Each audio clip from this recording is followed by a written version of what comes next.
Creation, destruction आणि maintenance फार गमतीशीर वर्ड्स आहेत. एखादी बिल्डिंग क्रिएट करणं खूप सोपं आहे, ती डिस्ट्रॅक्ट करणं ही खूप सोपं आहे, एका रात्रीतनं पाडता येऊ शकते. पण ती 10 वर्ष 15 वर्ष 20 वर्ष मेंटेन ठेवणं हे प्रचंड अवघड आहे. सेम गोष्ट गमतीशीर अशी आहे की आपण कॉलेजमध्ये असतो आणि एखादी सुंदर मुलगी आपल्याला आवडते, लव्ह ॲट फर्स्ट साईट होतं आणि मला तिला आवडते आणि मी तिच्याबरोबर लग्न करून टाकतो. हे आहे क्रिएशन. ज्यावेळी लग्न होतं त्यावेळी माझं तिच्याबरोबर भांडण होतं आणि मी लगेच डिवोर्स देऊन टाकतो. लव्ह ॲट फर्स्ट साईट सारखं डिवोर्स ॲट फर्स्ट फाईट झालं.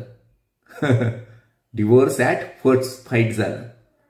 पण जो त्याच्या आयुष्याची 10वी 20वी अॅनिव्हर्सरी साजरी करतो तोच आयुष्यात सुखी होतो. आणि मग हेच जे आहे ते आहे मेंटेनन्स. म्हणजे कन्स्ट्रक्शन फार फास्ट होतं, डिस्ट्रक्शन पण फास्ट होतं, मेंटेनन्सला मात्र वर्षानुवर्ष आपल्याला थांबावं लागतं. सेम थिंग इन्व्हेस्टमेंटच्या बाबतीत आहे.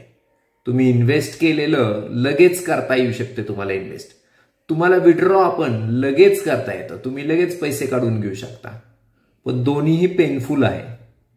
पण दोन्हीही सोपं आहे, पण मेंटेनन्स हे प्रचंड पेनफुल आहे. तुम्हाला 10 वर्ष ते पैसे इन्व्हेस्ट केलेले बघत राहणं हे प्रचंड पेनफुल आहे. आणि हे ज्याला जमतं तोच इन्व्हेस्टमेंटमध्ये पैसे कमवू शकतो.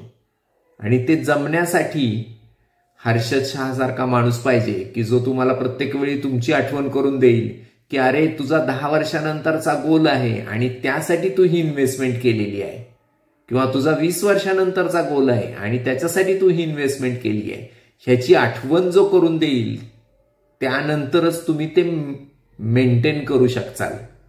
आणि ते करायला मी नक्कीच तुमच्याबरोबर तयार आहे.